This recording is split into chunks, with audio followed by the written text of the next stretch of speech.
Hello friends, I am Umesh Sirgari, lecturer at SPM Polytechnic Kumte Solapur. विद्यार्थी मित्रांनो, जर तुम्ही आपला जो कोर्स आहे मेकॅनिकल इंजिनिअरिंग मेजरमेंट या कोर्सचा लास्ट व्हिडिओ बघितलात तर त्या व्हिडिओमध्ये आपण लो प्रेशर मेजरमेंट जे आहेत व्हॅक्यूम प्रेशर मेजरमेंट त्यामधला पहिला जो आहे मॅक्लॉड गेज याबद्दल डिटेलमध्ये स्टडी केलेला आहे. तर आजच्या व्हिडिओमध्ये आपण जे थर्मल कंडक्टिव्ह गेज आहेत व्हॅक्यूम प्रेशर मेजरमेंट करण्यासाठी त्याबद्दल आपण स्टडी करणार आहोत.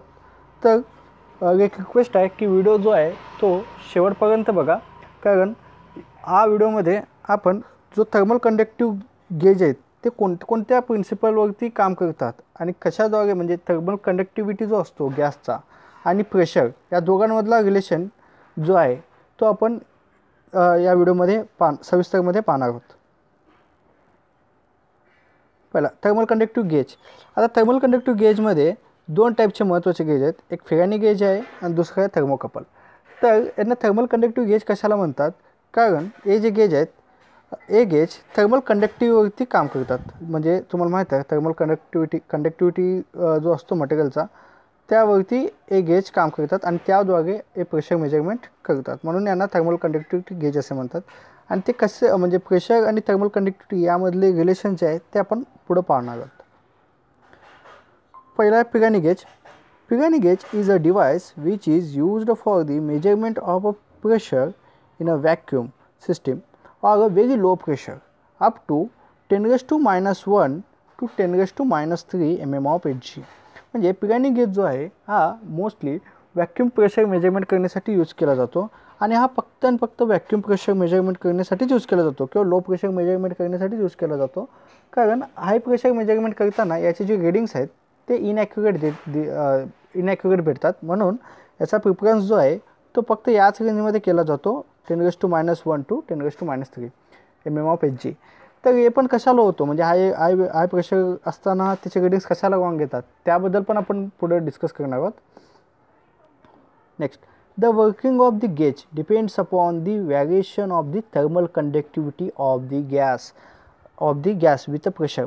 म्हणजे हा जो आहे हा कशावरती वर्क होतो, तर गॅसचा जो थर्मल कंडक्टिव्हिटी चेंज होतो थर्मल कंडक्टिव्हिटी जो चेंज होतो गॅसचा तो आणि प्रेशरमध्ये चेंज कसा होतो, म्हणजे प्रेशरमध्ये चेंजेस झाल्यावरती गॅसच्या थर्मल कंडक्टिव्हिटी चेंजेस जे होतात त्यावरती हा जो पिगानी गेज आहे हा वर्क होतो. म्हणजे जेव्हा गॅसचा प्रेशर चेंज होत असतो म्हणजे गॅसचा जेव्हा प्रेशर चेंज होत असतो त्यावेळी त्याचा थर्मल कंडक्टिव्हिटीमध्ये पण चेंजेस होतात आणि त्याद्वारे आपण तो जो चेंज इन प्रेशर आहे तो आपण फाइंड आउट करू शकतो.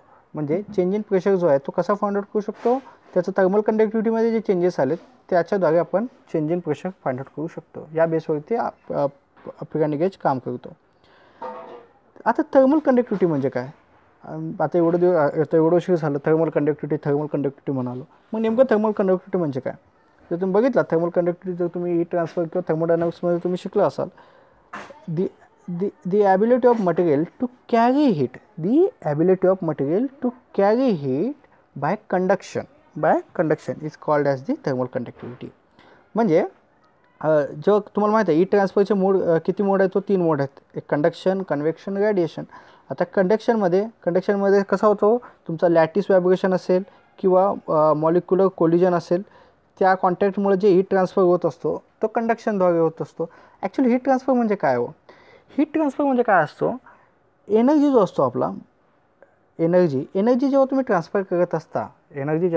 ट्रान्सफर करत असता त्यावेळी एनर्जी ट्रान्सफर करण्यासाठी एक तर तुम्ही ते वर्क फॉर्ममध्ये ट्रान्सफर करू शकता इन फॉर्म ऑफ वर्क, किंवा तुम्ही इन फॉर्म ऑफ हीटमध्ये ट्रान्सफर करू शकता. म्हणजे वर्क आणि हीट जे आहेत ते मीडियम आहेत एनर्जी ट्रान्सफरचे. म्हणजे आता तुम्ही सपोज समजा वर्क ट्रान्सफर म्हणजे काय असतो, एखादी फोर्स अप्लाय केला एखाद्या मासवरती आणि तो जो मास आहे किंवा तो जो वेट आहे तो किती डिस्टन्सपर्यंत गेला, मग त्या दोघांचा प्रोडक्ट म्हणजे तो वर्क असतो तुमचा. म्हणजे त्यासाठी जे एनर्जी लागला म्हणजे एनर्जी तुम्ही कन्झ्युम केला एनर्जी ट्रान्सफर केला इन फॉर्म ऑफ वर्क. आता हीटमध्ये काय असतो, जो तुमचा एनर्जी असतो तो तुम्ही in form of heat transfer करता. इन फॉर्म ऑफ हीट म्हणजे ज्यावेळी टेम्परेचर डिफरन्स असतो त्यावेळी जे एनर्जी ट्रान्सफर करतात त्यांना तो जो एनर्जी ट्रान्सफर आहे तो in form of heat transfer होत असतो. तर आणि अजून एक गोष्ट, असं मी म्हणालो टेम्परेचर डिफरन्स असतानाच हीट ट्रान्सफर होतो असं असं 100% नसतो ॲक्च्युली. याला जो म्हणतात हे सेन्सिबल हीट आहे. टेम्परेचर ज्यावेळी टेम्परेचर डिफरन्स असतो त्यावेळी जे एनर्जी ट्रान्सफर होतो इन फॉर्म ऑफ हीट तो सेन्सिबल हीट आहे. आणि काहींदा तुम्ही बघितलं असेल लॅटेंट हीट हा कॉन्सेप्ट जो एक केला आहे. लॅटेंट हीटमध्ये टेम्परेचर जो असतो तो सेम असतो, पण तुमचा एनर्जी ट्रान्सफर होतो इन फॉर्म ऑफ हीट. त्यावेळी जो असतो तो हीट जे आहे तो इन फॉर्म ऑफ फेज कन्वर्जनसाठी यूज केला जातो. तो जो एनर्जी आहे फेज कन्वर्जनसाठी यूज केला जातो. हे दोघांमधला डिफरन्स आहे, हे आठवण ठेवून घ्या. म्हणजे सहसा तुम्हाला यात येणार नाही आहे, पण तुम्हाला जसं सांगितलं की जे तुमचा हीट असतो तो टेम्परेचर डिफरन्स असतानाच फ्लो होतो असा नाही, तर काहींदा सेम टेम्परेचर असताना देखील फ्लो होतो, पण त्यावेळी जो आहे तुमचा फेजमध्ये चेंजेस येत असतात. हे लक्षात ठेवून घ्या. त्याला लॅटेंट हीट असे म्हणतात. नेक्स्ट आता तर आपण कंडक्टिव्हिटी बघाल तर ॲक्च्युली कंडक्टिव्हिटी म्हणजे काय, तर ॲबिलिटी जो असतो एखाद्या मटेरियलमध्ये किंवा गॅसमध्ये जो हीट ट्रान्सफर करायची जो ॲबिलिटी आहे. आता हीट जे आहे किंवा एनर्जी जे आहे इन फॉर्म ऑफ हीट जर ट्रान्सफर करायची जी ॲबिलिटी असते या मटेरियलची किंवा या ऑब्जेक्टची, या मटेरियलची एक ॲबिलिटी असते ही ट्रान्सफर करायची, तर त्या ॲबिलिटीलाच थर्मल कंडक्टिव्हिटी असे म्हणतात. फॉर एक्झाम्पल म्हणजे कसं असतो, सपोज समजा मी युनिट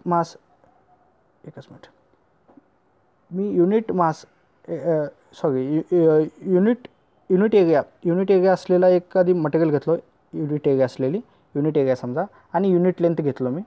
युनिट लेंथ म्हणजे 1 मीटर स्क्वेअर एरिया आहे समजा, आणि 1 मीटर लेंथ आहे समजा त्याची, आणि मी त्या एरियाला परपेंडिक्युलर मी एनर्जी ट्रान्सफर करालो इन फॉर्म ऑफ हीट, म्हणजे हीट द्यालो मी याला. मग तो हीट जो आहे तो फ्लो होत असतो या बॉडीतून. मग बॉडीतून जेव्हा हीट फ्लो होत असतो त्यावेळी त्यासाठी काय लागतो, टेम्परेचर डिफरन्स लागतो. इथं तुम्हाला दोन्ही फेजमध्ये टेम्परेचर डिफरन्स लागतो. हा जो फेज आहे हा फेज इथं मी इनपुट द्यालो, तर हा जो बॅक साईडला फेज आहे या दोघांमध्ये तुम्हाला टेम्परेचर डिफरन्स लागतो. या दोघांमध्ये टेम्परेचर डिफरन्स सपोज समजा मी म्हणलो 1 युनिट आहे, म्हणजे टेम्परेचर डिफरन्स जो आहे तो 1 युनिट आहे असं मी म्हणलो. तर अशा वेळी 1 युनिट टेम्परेचर डिफरन्स असताना, म्हणजे 1 डिग्री सेल्सिअस टेम्परेचर डिफरन्स आहे म्हणा किंवा 1 केल्विन टेम्परेचर डिफरन्स आहे म्हणा, म्हणजे इथं जर सपोज समजा 50 डिग्री सेल्सिअस असेल आणि इकडं 49 डिग्री सेल्सिअस असेल, टेम्परेचर डिफरन्स आहे हाय टू लो. मग हीट जे आहे तो हाय टू लो फ्लो होणार. मग अशा वेळी जेव्हा हीट फ्लो होत असतो, जेव्हा टेम्परेचर डिफरन्स असतो तुमचा बॉडीमध्ये युनिट टेम्परेचर डिफरन्स या सेक्शनमध्ये या फेजवरती, आणि हा जो बॅक साईडला फेज आहे याचा पॅरलल, यामध्ये युनिट टेम्परेचर डिफरन्स आहे समजा, आणि लेंथ जे आहे तो युनिट आहे 1 मीटर आहे, आणि एरिया जे आहे क्रॉस सेक्शन एरिया हा देखील 1 मीटर स्क्वेअर आहे समजा. मग अशा वेळी जो हीट ट्रान्सफर होऊ शकतो यातून, अशा वेळी जेवढा हीट ट्रान्सफर होतो त्यालाच त्या मटेरियलची कंडक्टिव्हिटी असे म्हणतात. म्हणजे युनिट एरिया असताना 1 मीटर स्क्वेअर एरिया असताना, आणि युनिट लेंथ 1 मीटर असताना, युनिट टेम्परेचर डिफरन्स असताना, त्या दोघांमध्ये जो टेम्परेचर डिफरन्स आहे तो युनिट टेम्परेचर डिफरन्स असताना, म्हणजे 1 केल्विन किंवा 1 डिग्री सेल्सिअस असताना जेवढा हीट ट्रान्सफर होऊ शकतो त्या मटेरियलमधून, त्यालाच त्या मटेरियलची कंडक्टिव्हिटी असे म्हणतात. म्हणजे कंडक्टिव्हिटी म्हणजे तुम्हाला आता कळालं असेल, जेवढा मटेरियलची कंडक्टिव्हिटी जास्त असतो तेवढा हीट जो ट्रान्सफर असतो, जेव्हा हीट ट्रान्सफर होतो तो जास्त होत असतो. जेवढा कंडक्टिव्हिटी जास्त असतो तेवढा हीट ट्रान्सफर जे आहे तो जास्त होत असतो. आणि म्हणजेच कंडक्टिव्हिटी म्हणजे काय, हीट केवढ्या फास्टमध्ये आपण फ्लो करू शकतो. जेवढा कंडक्टिव्हिटी जास्त तेवढ्या फास्टमध्ये आपण हीट फ्लो करू शकतो. हे झालं कंडक्टिव्हिटीबद्दल. तर पिरानी गेज जो आहे तो यावरतीच वर्क होतो. तर जर तुम्ही पिरानी गेजचं जर कन्स्ट्रक्शन बघितलात, त्यानंतर मी तुम्हाला वर्किंग प्रिन्सिपल सांगतो. पहिला कन्स्ट्रक्शन बघा. कन्स्ट्रक्शनमध्ये बघितल्यावरती तुम्हाला दिसेल की एक वेस्टर्न ब्रिज रेजिस्टन्स सर्किट एक वेस्टर्न ब्रिज रेजिस्टन्स सर्किट असतो. इथं तुम्ही बघत असाल R1 R2, आणि हा जो आहे फिलामेंटल मेटल आहे, प्लॅटिनम वगैरे यूज केला जातो, आणि हा रेफरन्स ट्यूब आहे. तर असे 4 रेजिस्टन्स असतात, आणि हा जो आहे तुमचा फिलामेंट तो जो आहे तो ट्यूबला कनेक्ट केलेला असतो, जो की जिथं तुम्हाला गॅस प्रेशर मेजर करायचं असतो.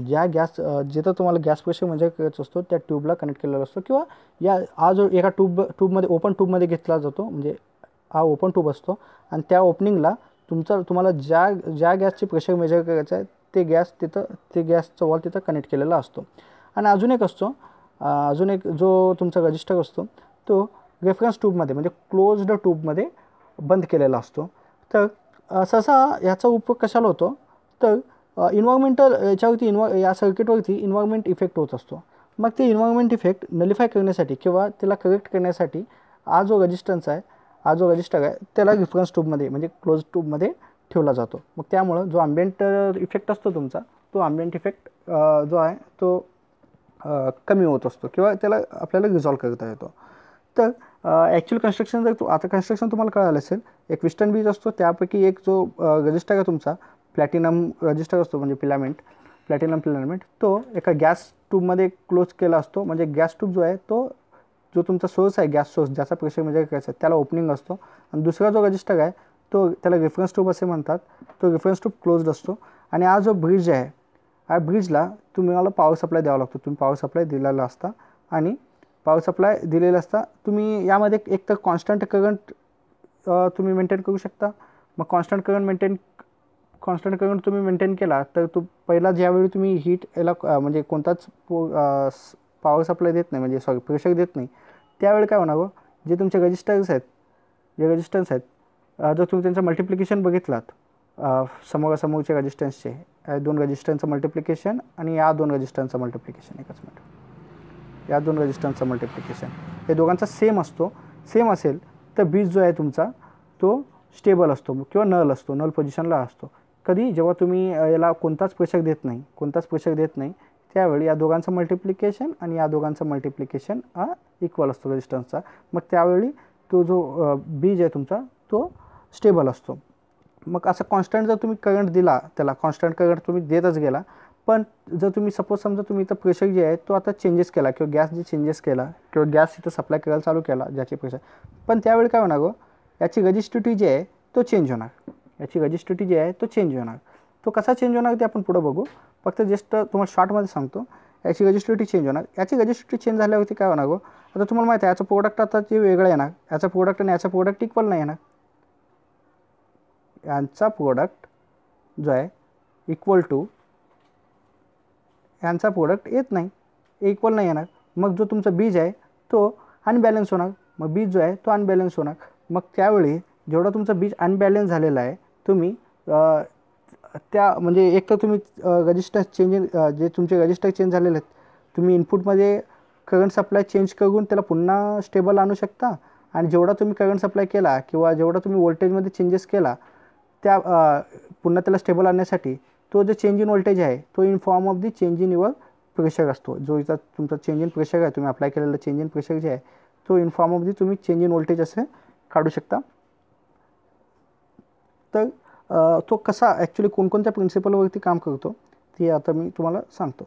आता वर्किंग प्रिन्सिपल जर बघितलात तुम्ही मॅकलॉड गेजचा तर वर्किंग प्रिन्सिपल कसा आहे मॅकलॉड गेज आता तुम्हाला माहीत आहे की मॅकलॉड गेज नाही फिरानी गेज जर तुम्हाला माहीत आहे जूल्स लॉ ऑफ इटिंग ज्या एखाद्या कंडक्टरमधून सपोज समजा तुम्ही त्याला एखाद्या कंडक्टरमधून जर तुम्ही इलेक्ट्रिक करंट पास करत असाल तर काय होतं तर इलेक्ट्रॉन्स जे असतात फ्री इलेक्ट्रॉन्स ते एका डायरेक्शनमध्ये मूव्ह होत असतात. मग अशा वेळी काय होतं इलेक्ट्रॉन्स एकमेकांवरती कोलाईड होतात आणि एनर्जी क्रिएट होते. म्हणजे तुम्ही ॲक्च्युली इलेक्ट्रिक एनर्जी सप्लाय करता. मग त्यामुळं जे आहे ना तो इंटरनल एनर्जीमध्ये चेंजेस येतात त्याच्या. मग एनर्जी जे क्रिएट होती तो in form of heat generate होतं. म्हणजे कोलिजन जे होते मॉलिक्युल्सचे त्यामुळं हीट जनरेशन होतो कंडक्शनमध्ये. म्हणजे सांगायचं एवढंच आहे की जेव्हा तुम्ही एखादं करंट फ्लो करत असता जेव्हा तुम्ही एखाद्या कंडक्टरमधून करंट फ्लो करत असता तर त्यावेळी हीट जनरेशन होत असतो. मग तो जो हीट आहे तो किती असतो तर तुम्हाला इथं दिसेल हीट किती असतो Q is directly proportional to I square म्हणजे I is nothing but current तुम्ही जेवढा करंट पास केलेला आहे त्याचा स्क्वेअर आणि Q is also directly proportional to the R is nothing but resistance त्या मटेरियलची जी रेजिस्टन्स असते त्या म्हणजे वेगवेगळ्या मटेरियलचे वेगवेगळे रेजिस्टन्स असतात. त्या पर्टिक्युलर मटेरियलचं जे कंडक्टर आहे त्याची रेजिस्टन्सवरती तो क्यू प्रोपोर्शनल असतो आणि T Q is also proportional to T म्हणजे टाईम. जेवढ्या टाईमसाठी तुम्ही ते करंट पास करत आहात त्यावरती तो डिपेंडिंग असतो. म्हणजे आता तुम्ही बघितलात Q is direct proportional to I²R T. तुम्हाला आता माहीत आहे फिलामेंट मटेरियल, आता सपोज समजा मी एक फिलामेंट मटेरियल घेतलं, याला मी इलेक्ट्रिक करंट द्यालो, याच्यातून पास करालो इलेक्ट्रिक करंट. मग काय होणार गो, याच्यामध्ये हीट क्रिएट होणार, जूल्स लॉच्या याद्वारे हीट क्रिएट होणार. हीट क्रिएट झाल्यावरती तो हीट कशावरती डिपेंडिंग असणार, याचे आरवरती, रेजिस्टन्स व्हॅल्यूवरती, तसेच मी पास करत असलेल्या करंटवरती आणि केवढ्या टाईमसाठी पास करत आहे त्याच्यावरती डिपेंडिंग असणार. आता मी जे आहे सपोज समजा मी सर्किटमध्ये जे करंट आहे माझा, तो मी सर्किटमधला करंट आय जो आहे तो कॉन्स्टंट ठेवलो, आणि मटेरियलचा आर पण कॉन्स्टंट असतो, आय कॉन्स्टंट आहे. मग डिपेंड्स कशावरती करणार क्यू जो आहे माझा टाईमवरती डिपेंड करणार. म्हणजे किती टाईमसाठी मी टाईम वाढवलो तसंच म्हणजे सर्किटमध्ये तसंच करंट जर मी पास करत गेलो तर काय होणार गो, टाईम जर कसं वाढेल तसं माझी हीट जे आहे तो जनरेशन अजून वाढेल, म्हणजे वाढत जाईल टाईमसोबत. एक कॉन्सेप्ट लक्षात ठेवून घ्या, एक लॉ आपल्याला लागणार आहे. नेक्स्ट अजून एक आहे, जेव्हा मग ज्यावेळी तुम्ही आता तुम्हाला आता जर ॲक्च्युअल वर्किंग सांगायचं झालं पिगानी गेजेसचं असं कसं वर्क होतं, जेव्हा तुम्ही करंट पास करत असता या सर्किटला, त्यावेळी काय होणार, प्रत्येक तुमचा जो रजिस्टर आहे तो हीट झालेला असतो. प्रत्येक रजिस्टर जे आहे तो हीट झालेला असतो. कसा हीट होतो आता मी तुम्हाला सांगितलं जस्ट बॅक साईड. जेव्हा तुम्ही करंट पास करता तेव्हा कंडक्टर जो आहे तो हीट होत असतो. मग आता प्रत्येक मटेरियल जे आहे ते हीट झालेलं आहे. मग आता हीट झाल्यावरती आणि सपोज समजा मी करंट आणि माझं सपोज समजा त्या कंडिशनला ज्यावेळी मी इनपुट काहीच गॅस दिलं नाही, इनपुट जे आहे तो कोणताच गॅस नाही आहे, म्हणजे अजून मी प्रेशर मेजर करीन ना, मग अशावेळी जो आहे माझं बीट जे आहे तो मी पहिला नल पोझिशनला आणून ठेवतो. नल पोझिशनला आणल्यावरती मी सपोज समजा याला गॅस ज्याची प्रेशर मला मेजर करायचं आहे ते मी याला अटॅच केलो. मग काय होणार, गॅस मॉलिक्युल्स जे आहेत, गॅसमधले जे मॉलिक्युल्स असतात ते मॉलिक्युल्स याच्या कॉन्टॅक्टमध्ये येतात, या रेजिस्टन्सच्या किंवा फिलामेंट मेटलच्या कॉन्टॅक्टमध्ये येतात.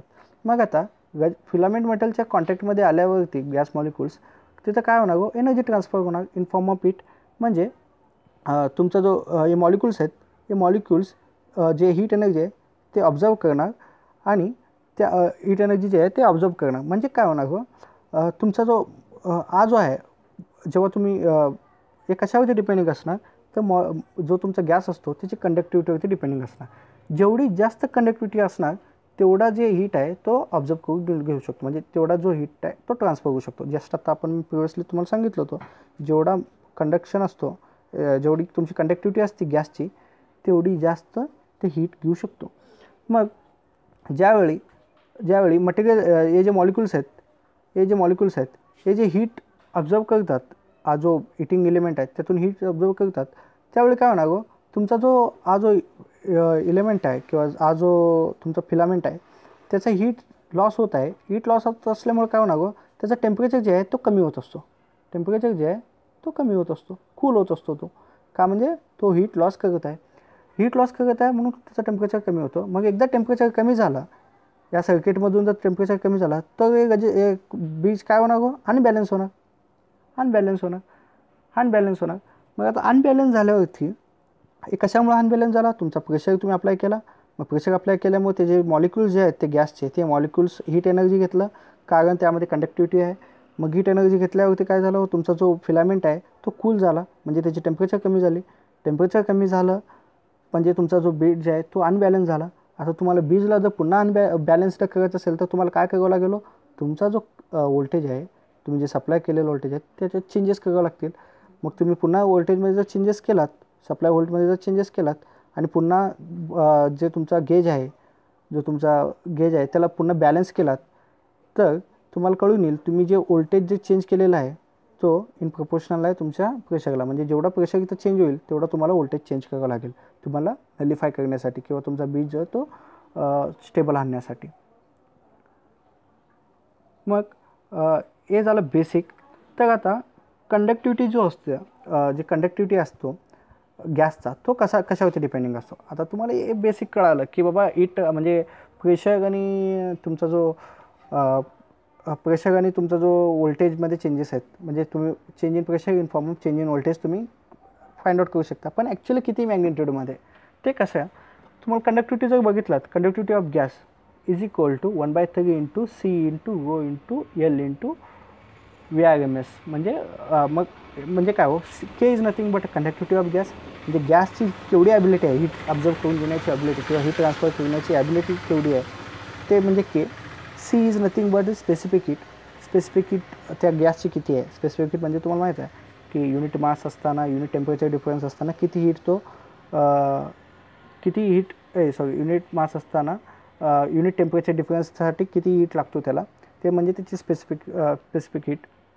मग रो म्हणजे काय हो, density of gas. Density of gas तुम्हाला माहिती आहे, density is equal to mass divide by volume. आणि VRMS म्हणजे VRMS is nothing but the RMS velocity, म्हणजे रूट मीन स्क्वेअर वेलॉसिटी जो तुमचा असतो ते. आणि L is nothing but the path length, म्हणजे free path length, mean free path length असतो. म्हणजे मॉलिक्युल्समध्ये जो डिस्टन्स असतो त्याचा जर तुम्ही ॲव्हरेज आउट केला किंवा मीन काढला, मीन डिस्टन्स जो आहे किंवा मीन लेंथ जो आहे त्याला एल असे म्हणतात किंवा मीन फ्री पाथ असे म्हणतात. आता याचा उपयोग कसा होतो, म्हणजे आता याच्यावरनं आपल्याला एकच मिनिट. तर ॲक्च्युली काय होतं, तुम्हाला आता याच्यावरनं कळत असेल की K is directly proportional to rho दिसत आहे तुम्हाला. म्हणजे डेन्सिटी जेवढा वाढेल तेवढी तुमची कंडक्टिव्हिटी वाढेल गॅसची. हे कशावरून हो, आता तुम्ही बघितलात की डेन्सिटी म्हणजे काय हो, density is nothing but mass by volume. आता मास म्हणजे जेवढा मास वाढेल तुमचा तेवढी तुमची डेन्सिटी वाढेल. आता मास वाढला म्हणजे त्याच्यामधले मॉलिक्युलर कंटेंट जो आहे तो वाढेल. मास म्हणजे मॉलिक्युलर कंटेंट जो आहे तो वाढेल. आता मी आज चेंबर आहे, ह्यामध्ये मास जो आहे, डेन्सिटी वाढवालो म्हणजे मास जो आहे तो वाढेल याचे, म्हणजे यामध्ये मॉलिक्युल्स जे आहेत तो जास्त होतील. जेव्हा मी डेन्सिटी वाढवत असतो त्यावेळी मॉलिक्युल्स जे असतात ते जास्त होतात त्यात, म्हणजे मॉलिक्युल्स वाढतात. मग आता मॉलिक्युल्स वाढल्यावरती सपोज मी हाय डेन्सिटी, आता मी जर यामध्ये तुमचा जर फिलामेंट होता ते जर ठेवलं मी, इथं मॉलिक्युल्स जास्त असल्यामुळं ते जास्त कॉन्टॅक्टमध्ये येतात आणि जास्त हीट ट्रान्सफर होतो. म्हणजेच के जे आहे ते वाढलेले असतो.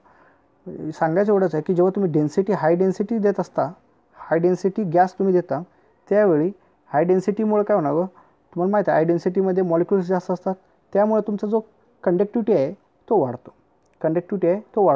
म्हणजेच हीट ट्रान्सफर जो आहे तो वाढतो.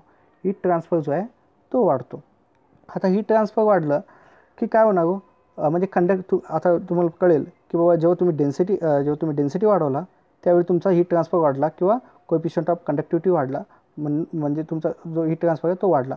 मग अशा वेळी सपोज तुमचा जो फिलामेंट आहे, आता हाय डेन्सिटी गॅस इथं सराउंडिंगला आलेला आहे. हाय डेन्सिटी असल्यावरती काय होणार, जास्त मॉलिक्युल्स असणार आणि हीट ट्रान्सफर जे आहे तो जास्त होणार, कंडक्टिव्हिटी वाढणार. मग आता जेवढा जास्त हीट ट्रान्सफर होत असतो तेवढी टेम्परेचर जे आहे त्याची कमी होत असते, म्हणजे तेवढा तो कूल असतो. मग आता डेन्सिटी जे आहे, आता तुम्हाला एवढं कळालं की डेन्सिटी आणि के मधलं रिलेशन कळालं. जेवढी डेन्सिटी वाढणार तेवढा तुमचा हीट ट्रान्सफर वाढणार किंवा तुमचा थर्मल कंडक्टिव्हिटी वाढणार. पण आता डेन्सिटी आणि प्रेशरमधलं रिलेशन काय, आता प्रेशर तुम्ही जर बघितलं, तुम्हाला माहिती आहे gas law, PV is equal to MRT. मग आता तुम्ही पीला इकडेच ठेवा, व्हीला जो आहे तो इकडे राईट साईडला घेऊन जावा, तर काय होणार, P is equal to M/V into R into T. M/V is nothing but the density. So मी असं लिहू शकतो P into rho into R into T. P is equal to rho into R into T. म्हणजे यावरून तुम्हाला कळेल जेवढा pressure वाढेल तेवढा डेन्सिटी वाढेल गॅसचा. आणि तसेच जेवढी डेन्सिटी वाढेल तेवढी माझी कंडक्टिव्हिटी वाढणार आहे. या फॉर्म्युलावरून तुम्हाला कळेल माझी कंडक्टिव्हिटी वाढणार आहे. म्हणजे मग आता कंडक्टिव्हिटी वाढल्यावरती हीट ट्रान्सफर जो आहे तो वाढेल. आता हीट ट्रान्सफर वाढल्यावरती फिलामेंट मटेरियलचं काय होणार, हीट ट्रान्सफर जे आहे, आता हीट ट्रान्सफर वाढला आहे, मग फिलामेंट मटेरियलचा टेम्परेचर जो आहे तो कमी होणार. मग टेम्परेचर कमी झाल्यावरती जेवढा टेम्परेचर कमी होईल तेवढा तुमचा बीज जो आहे, तुमचा जो सर्किट आहे तो अनबॅलन्स होणार. आणि आता जेवढा अनबॅलन्स झालेला आहे तेवढं तुम्हाला व्होल्टेज द्यावं लागेल पूर्ण बॅलन्स करण्यासाठी, तेवढं तुम्हाला व्होल्टेज द्यावं लागेल. अशा पद्धतीनं तुमचा प्रेशर जो आहे तो तुम्ही इन फॉर्म ऑफ व्होल्टेज तुम्ही फाइंड आउट करू शकता या रिलेशन्सवरून. मग if the density of the surrounding medium is hi, density जर हाय असेल तर काय होणार, थर्मल कंडक्टिव्हिटी काय होणार, वाढणार. डेन्सिटी जर हाय असेल, या फॉर्म्युलावरून तुम्हाला कळेल, डेन्सिटी जर हाय असेल तर थर्मल कंडक्टिव्हिटी हाय होणार. मग काय होणार, thermal conductivity will also high, this will cause the dissipation of heat faster. मग काय होणार, हीट जे आहे तो जास्त फास्टमध्ये ट्रान्सफर होईल, hence temperature of the wire is low. मग हीट जेवढा फास्ट होईल ट्रान्सफर होईल तेवढं टेम्परेचर तुमचं कमी होईल. आणि इन्व्हर्सली जर तुम्ही बघितलात,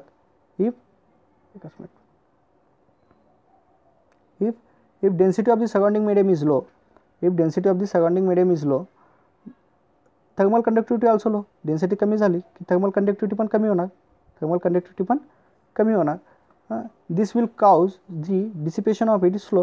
जेवढी कंडक्टिव्हिटी कमी होणार तेवढी तुमची हीट फ्लो देखील कमी होणार. हीट फ्लो जर कमी झालं, आता हीट फ्लो जे आहे तो कमी झालेला आहे. मग काय होणार, हीट फ्लो जर कमी झालेला आहे तर त्याच्यामध्ये टेम्परेचर वाढत जाणार, का म्हणजे इंटरनल एनर्जी वाढणार. हीट फ्लोज होईना, हीट आउटसाईडला फ्लो होईना, हीट जो आहे तो आउटसाईडला जाईना, मग काय होणार, तो हीट जे आहे पण एनर्जी तुम्ही जर करंट जे आहे तो कॉन्स्टंट देतच चाललेला आहे, तुम्ही कॉन्स्टंट करंट देत चाललेला आहे, पण जो तुमचा एनर्जीमध्ये तुम्ही एनर्जी देत आहे पण एनर्जी ट्रान्सफर होईना. मग एनर्जी जर ट्रान्सफर होईना तर काय होणार, इंटरनल एनर्जीमध्ये चेंज येईल, इंटरनल एनर्जी वाढेल. इंटरनल एनर्जी वाढला म्हणजे इंटरनल एनर्जी म्हणजेच काय हो, तो फंक्शन असतो टेम्परेचरचा, म्हणजे इंटरनल एनर्जी वाढतो म्हणजेच टेम्परेचर वाढतो. मग टेम्परेचर वाढला की पुन्हा काय होणार, तुमचा जो ब्रिज आहे तो अनबॅलन्स होणार. मग हे जे आहे आता डेन्सिटी तुम्हाला आता सांगितलं आहे, हाय डेन्सिटी असेल तर हाय डेन्सिटी कधी होतो, जेव्हा तुमचा प्रेशर जेव्हा वाढतो, गॅसचा प्रेशर जास्त असतो तेव्हा डेन्सिटी हाय असतो, जेव्हा तुमचा गॅसचा प्रेशर कमी असतो तेव्हा डेन्सिटी कमी असते. अशा पद्धतीनं म्हणजे तुम्ही ज्यावेळी व्हॅक्यूम प्रेशर याला देत असता, आता एखादी प्रेशर दिलेला आहे तुम्ही, मग जेव्हा प्रेशर देता त्यामुळे काय होणार, आता हा जो फिलामेंट आहे, ज्या प्रेशरचे जे मॉलिक्युल्स असतात ते कॉन्टॅक्टमध्ये येतात, कॉन्टॅक्टमध्ये आल्यावरती ऑलरेडी हा फिलामेंट जे आहे करंट पास केल्यामुळे हा हिटेड झालेला आहे आणि तो हीट जे आहे तो मॉलिक्युल्सला तो देत असतो कंडक्टिव्हिटी त्याद्वारे. मग जेवढा डेन्सिटी असतो, जेवढा जास्त डेन्सिटी तेवढी कंडक्टिव्हिटी जास्त, तेवढा हीट ट्रान्सफर जास्त होतो. आणि हीट ट्रान्सफर जास्त झाल्यामुळं हा जो टेम्परेचर आहे करंट कॉन्स्टंट आहे, हीट ट्रान्सफर जास्त आहे, मग टेम्परेचर जो आहे तो कमी होतो. मग कमी टेम्परेचर झाला बाकीच्यांपेक्षा तर तुमचा जो बीज आहे तो अनबॅलन्स होतो आणि तुम्हाला पुन्हा त्याला व्होल्टेज द्यावा लागतो आणि बॅलन्स करावा लागतो. म्हणजे चेंज इन प्रेशर, यामध्ये जो चेंज इन प्रेशर झालेला आहे तो चेंज इन प्रेशर तुम्ही इन फॉर्म ऑफ व्होल्टेज तुम्ही कॅलिब्रेट करून काढू शकता. हे झालं म्हणजे अशा पद्धतीनं जसं तुम्ही म्हणजे इथं प्रेशर चेंज करणार, तुम्ही जर प्रेशर चेंज केला तर काय होणार, याची कंडक्टिव्हिटी चेंज होणार. प्रेशर चेंज झालं की काय होणार, त्याची डेन्सिटी चेंज होणार, त्या गॅसची डेन्सिटी चेंज झालं की काय होणार, पुन्हा डेन्सिटी चेंज झालं की कंडक्टिव्हिटी चेंज होणार, कंडक्टिव्हिटी चेंज झालं की हीट ट्रान्सफर रेट चेंज होणार, हीट ट्रान्सफर रेट चेंज झालं की तुमचं जो टेम्परेचर आहे तो टेम्परेचर चेंज होणार फिलामेंट मटेरियलचा. टेम्परेचर चेंज झाला की जो तुमचा बीज आहे तो अनबॅलन्स होणार. बीज जर अनबॅलन्स झाला तर तुम्हाला व्होल्टेज जो आहे तो चेंज करावा लागेल. मग हा जो आहे हा इन फॉर्म ऑफ प्रेशर तुम्ही व्होल्टेज जे आहे तो चेंज करत आहात, ते कॅलिब्रेट तुम्ही इन फॉर्म ऑफ व्होल्टेज जो आहे तो कॅलिब्रेट करून तुम्ही इन फॉर्म ऑफ प्रेशर तुम्ही सांगू शकता की चेंज इन प्रेशर किती आहे. Change in pressure is proportional to the change in voltage. हे झालं तुमचं म्हणजे बेसिक ओव्हरऑल, म्हणजे तुमचा जो फिरानी गेज आहे तो कसा काम करतो. फिरानी गेज आता कंडक्टिव्हिटीवरती कसा काम करतो ते तुम्हाला कळालं असेल, तर तेच तुम्हाला इथं पुन्हा एकदा सांगितलेलं आहे. हाय प्रेशर असेल तर डेन्सिटी वाढेल, डेन्सिटी वाढलं तर कंडक्टिव्हिटी वाढेल, कंडक्टिव्हिटी वाढलं तर टेम्परेचर जो आहे हीट ट्रान्सफर जे आहे ते वाढेल, हीट ट्रान्सफर वाढला तर टेम्परेचर जे आहे ते कमी होईल, टेम्परेचर कमी झाला तर रेजिस्टन्स जे आहे फिलामेंटचा तो कमी होईल. म्हणजेच तुमचा जो व्होल्टेज आहे तुम्हाला ते टेम्परेचर जर वाढला तर रेजिस्टिव्हिटी जे आहे ते कमी होईल. म्हणजे जर तुम्ही बघितलात मटेरियलची जी रजिस्टिव्हिटी कमी होईल आणि तुम्हाला काय करावं लागेल, तुम्हाला पुन्हा जास्त करंट त्याला पास करावं लागेल, किंवा एक तर तुम्ही इन फॉर्म ऑफ करंट पण काढू शकता जेवढी तुमची प्रेशर चेंज झालेलं आहे. कारण तुम्ही जर कॉन्स्टंट जर टेम्परेचर मेंटेन करायचा विचार केलात सगळ्या याच्यात, तर तुम्हाला करंट चेंज करून पण भेटता येतो, किंवा व्होल्टेज चेंज करून पण तुम्ही त्याला मेंटेन करू शकता कॉन्स्टंट. मग एक कॉन्स्टंट करंट जर तुम्ही मेंटेन केला तर व्होल्टेजमध्ये चेंज करावं लागेल, व्होल्टेज जर कॉन्स्टंट केला तर करंटमध्ये चेंज करावं लागेल. पण जे चेंजेस आहेत ते फक्त आणि फक्त प्रेशरमुळे होत असतात. म्हणजे जेवढा प्रेशरमध्ये चेंजेस होईल, एक तर तुम्ही त्याला मेंटेन करण्यासाठी म्हणजे एक तर तुम्ही व्हॉल्यूममध्ये चेंज करा किंवा तुमच्या करंटमध्ये चेंज करा. मग जे चेंज इन करंट असेल किंवा चेंज इन व्हॉल्यूम असेल तो इन प्रोपोर्शन असेल तुमचा चेंज इन प्रेशरच्या. आता फिगानी गेज जो आहे त्याचे ॲडव्हान्टेजेस काय आहेत, तर फिगानी गेज जो आहे तो मोस्ट ॲक्युरेट आहे थर्मोकपलपेक्षा, आणि तो इनएक्सपेन्सिव्ह आहे, आणि त्याची कन्स्ट्रक्शन जे आहे ते रजड आहे, आणि रिस्पॉन्स जो आहे तो गुड असतो. फिगानी गेजचा रिस्पॉन्स जो आहे तो गुड आहे. जर लिमिटेशन बघितलात फिगानी गेज जे आहे तो हाय टेम्परेचरला ॲक्युरेट नसतो, हाय टेम्परेचरला ते यूज करत नाही. तर कशाला, हाय टेम्परेचर जेव्हा असतो ना तुमचा, हाय प्रेशर जेव्हा गॅसची प्रेशर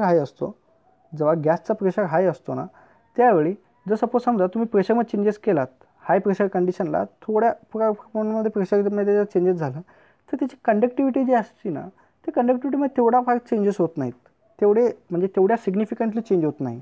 जर तुम्ही हाय प्रेशरच्या कंडिशनला जर प्रेशरमध्ये व्हॅरिएशन झाले तर जो तुमचा कंडक्टिव्हिटी असतो तो तेवढ्या अमाऊंटमध्ये सिग्निफिकंट अमाऊंटमध्ये चेंज होत नाही. मग कंडक्टिव्हिटी जर चेंज झाली नाही तर तुमचा हीट जे आहे तो कॉन्स्टंट हीट सप्लाय होत असतो. मग कॉन्स्टंट हीट जर सप्लाय झाला तर टेम्परेचर पण काय असणार, कॉन्स्टंट असणार. सी कॉन्स्टंट असेल तर टेम्परेचर कॉन्स्टंट असेल.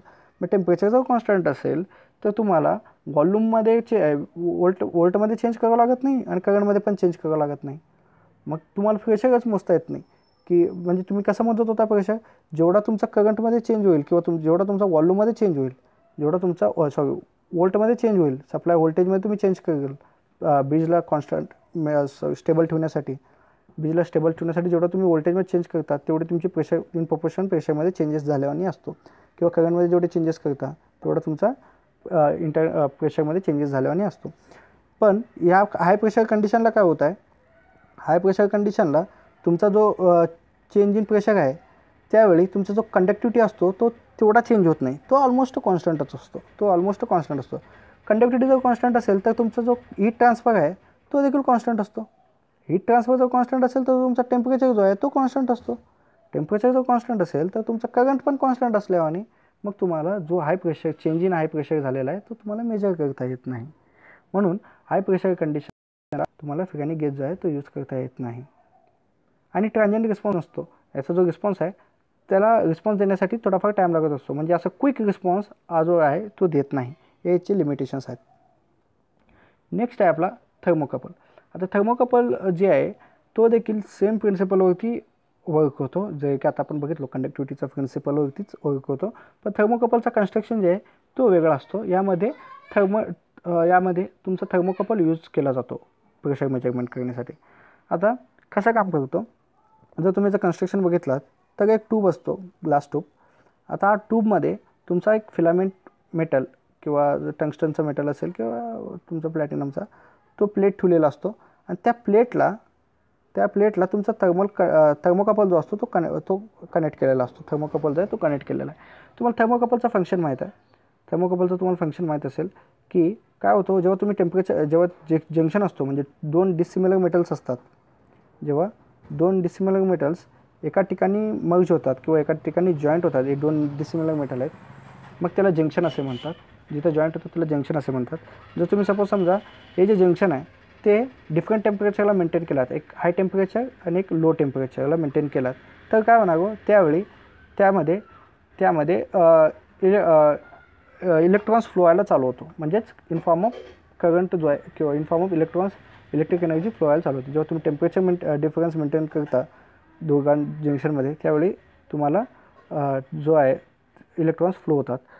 किंवा जर तुम्ही इन्व्हर्सली केलात, जेव्हा तुम्ही याला इन्व्हर्स करता म्हणजे जेव्हा तुम्ही याला इलेक्ट्रिक एनर्जी देता तर त्यावेळी एक जंक्शन जो आहे तो हॉट होतो, एक जंक्शन जो आहे तो कोल्ड होतो, म्हणजे इन्व्हर्स होऊ शकतो. जेव्हा तुम्ही इलेक्ट्रिक एनर्जी त्याला इनपुट देता त्यावेळी तुम्हाला जंक्शनला हाय टेम्परेचर एका ठिकाणी भेटतो, लो टेम्परेचर एका ठिकाणी भेटतो. किंवा जर तुम्ही जर तुम्ही त्याला जर हाय टेम्परेचर एका जंक्शनला दिला आणि लो टेम्परेचर जर एका जंक्शनला दिला तर तुम्हाला काय भेटेल हो, तुम्हाला तिथं पोटेन्शियल डिफरन्स भेटेल, व्होल्टेज पोटेन्शियल डिफरन्स तुम्हाला भेटेल.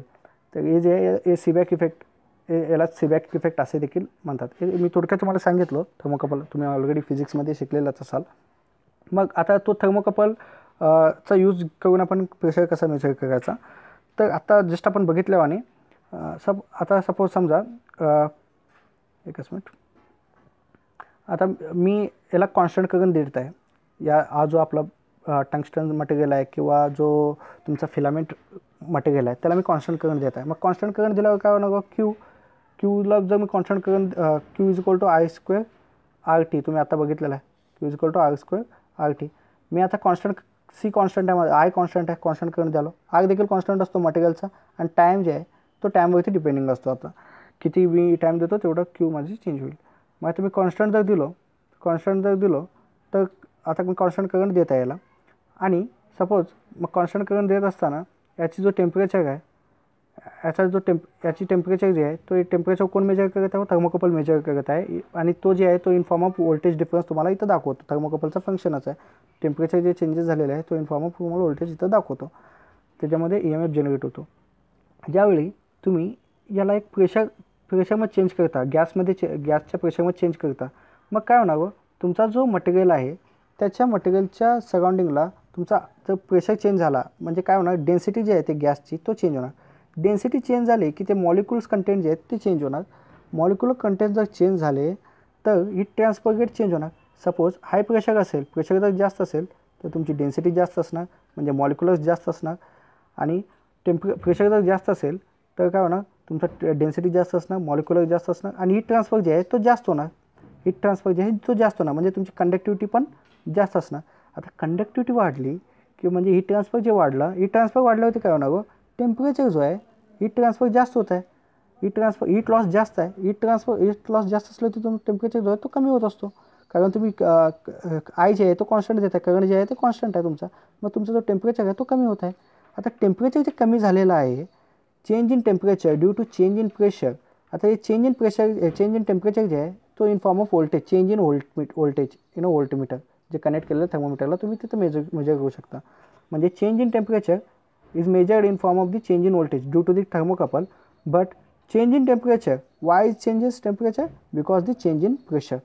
When you change the pressure, then the density also changes because P is equal to rho into MRT RT. जेव्हा तुम्ही प्रेशर चेंज करता त्यावेळी तुमची डेन्सिटी चेंज होणार. डेन्सिटी चेंज झाली तर तुमचा के चेंज होणार. ते आता तुम्हाला दाखवलेलं आहे. K is equal to 1/3 into rho into C into L into VRMS. मग जेव्हा तुम्ही के चेंज होणार तेव्हा तुमची डेन्सिटी पण चेंज झालेली असणार. म्हणजे डेन्सिटी चेंज झाली तर तुमचा के चेंज होणार. के चेंज झाला तर तुमचा क्यू चेंज होणार. क्यू चेंज झाला तर तुमचा टी चेंज होणार. टी चेंज झाला तर तुमचा व्होल्टेज चेंज होणार. अशा पद्धतीनं जे व्होल्टमीटरमध्ये चेंजेस आहेत, तुमचा जो व्होल्टमीटरमध्ये जे चेंजेस रिडिंग व्होल्टेजमध्ये जे चेंजेस आलेत तो इन प्रोपोर्शन असणार तुमच्या प्रेशरला. पुन्हा एकदा सांगतो, जेव्हा तुम्ही प्रेशर चेंज करता, इनपुटचा प्रेशर जेव्हा तुम्ही चेंज करता त्यावेळी काय होणार, कॉन्स्टंट करंट जर असेल, तुम्ही कॉन्स्टंट करंट जर पास करत असेल तर याचा हीट जो आहे तो कॉन्स्टंट म्हणजे टेम्परेचर जो आहे तो कॉन्स्टंट असतो. पण ॲक्च्युली जेव्हा तुम्ही प्रेशर चेंज करता त्याची डेन्सिटी चेंज होणार. प्रेशर चेंज केल्यावर डेन्सिटी चेंज होणार डायरेक्टली प्रोपोर्शनली. मग डेन्सिटी चेंज झाली की त्याची कंडक्टिव्हिटी चेंज होणार. कंडक्टिव्हिटी चेंज झाली तर क्यू ट्रान्सफर जो असतो, क्यू लॉस जो असतो तो चेंज होणार. क्यू लॉस जर चेंज झालं तर तुमचा टेम्परेचर जे आहे तो चेंज होणार कारण तुम्ही करंट जो आहे तो कॉन्स्टंट आहे. तुम्ही आता चेंज इन टेम्परेचर जे आहे तो कोण इंडिकेट करणार होतं, चेंज इन टेम्परेचर तुमचा जो व्होल्टमीटर आहे तो इंडिकेट करणार. कारण चेंज इन टेम्परेचर जे आहे तिथं थर्मोकपल आहे तुमचा. थर्मोकपल सेन्स करणार चेंज इन टेम्परेचर आणि त्या पद्धतीनं EMF जनरेट होणार. आता जे तुमचा करंट जो व्होल्टेजमध्ये चेंजेस होतात तो इन प्रोपोर्शन असणार तुमच्या प्रेशरचा. अशा पद्धतीनं तुमचा जो थर्मोमीटर आहे तो काम करत असतो. मग त्याची वर्किंग आहे. मग आता ॲडव्हान्टेजेस काय आहे तर याचा वेज अँड एक्सपेन्सिव्ह कन्स्ट्रक्शन, इनएक्सपेन्सिव्ह आहे हे जे आहे आणि convenient to and reading continuous reading यात होऊ शकतो. म्हणजे तुम्ही गॅस चेंजेस केला तर तुम्हाला लास्ट जर तुम्ही पिनियनमध्ये पिरानीमध्ये बघितलं असता तर तिथं कंटिन्युअस रिडिंग नव्हता. कारण तुम्हाला काय करावं लागत होतं, व्होल्टमीटरवरती तुम्हाला व्होल्टेज जो आहे तो चेंज करावा लागत होता. मग त्यावेळी तुम्हाला जेवढा चेंज इन व्होल्टेज होता तेवढा तुम्ही हे मॅन्युअली करावं लागत होतं तुम्हाला, तेवढा तुम्हाला तिथं चेंज इन प्रेशर तुम्ही कॅलिब्रेट करू शकत होता. पण यामध्ये तसं नाही आहे. तुम्हाला चेंज इन व्होल्टेज जे आहे ते तुम्हाला इथं मॅन्युअली ऑपरेट करायचं नाही. तो ऑलरेडी तुम्हाला थर्मोकपल जे आहे तो चेंज इन तुम्हाला जे आहे तो चेंज इन व्होल्टेज तुम्हाला डायरेक्टली देतो. जेवढा तुमचा चेंज इन प्रेशर असतो तेवढा तुमचा चेंज इन टेम्परेचर होतो. चेंज इन टेम्परेचर झालं की तुम्हाला व्होल्टेजमध्ये चेंजेस डायरेक्टली भेटतो due to the thermocouple, due to the function of the thermocouple. थर्मोकपलचं फंक्शन असते की टेम्परेचर चेंज झालं की EMFमध्ये चेंजेस करायचं. मग म्हणजे तुम्हाला रीडिंग जे आहे तो डायरेक्टली भेटतो. त्यामुळे ते कंटिन्युअस रीडिंग आहे. तुम्हाला इथं पुन्हा चेंज करत बसायची काही गरज नाही आहे, म्हणजे नलिफायला आणायची काही गरज नाही. जर डिसॲडव्हान्टेज बघितलं तर याला पॉवर रिक्वायर्ड आहे आणि नॅरो रीडिंग आहे. हे त्याचे डिसॲडव्हान्टेजेस आहेत. आणि अजून एक डिसॲडव्हान्टेज आहे, दोन्ही फिगानी गेजेस आणि थर्मोकपलचे डिसॲडव्हान्टेज बघितलात तर जो तुम्ही गॅस जर चेंज केलात तर तुम्हाला कॅलिब्रेशन जो आहे तो वेगवेगळा घ्यावा लागतो. म्हणजे जेवढा तुम्ही आता एखादी पर्टिक्युलर गॅस असेल तर त्याला जेवढा तुम्ही व्होल्टेजमध्ये जेवढा तुमचा प्रेशरमध्ये चेंज होतो तेवढा तुमचा व्होल्टेजमध्ये तुम्हाला चेंज करावा लागत असतो, किंवा रेजिस्टिव्हिटीमध्ये चेंजेस करावा लागत असतो. जर तुम्ही गॅस चेंज केलात तर त्या पद्धतीनं पुन्हा तुम्हाला कॅलिब्रेट करून घ्यावं लागेल. पुन्हा त्या पद्धतीनं त्या गॅसच्या नुसार तुम्हाला कॅलिब्रेशन करून घ्यावा लागतो. हा याचा महत्त्वाचा डिसॲडव्हान्टेजेस आहे. तर हे झालं आजच्या चॅप्टरमध्ये. तर नेक्स्ट चॅप्टरमध्ये आपण जो एक शेवटचा पॉईंट आहे आपला लो प्रेशरमधला आयनायझेशन गेज त्याबद्दल डिस्कस करणार आहोत. तर भेटूया नेक्स्ट व्हिडिओमध्ये. थँक्यू.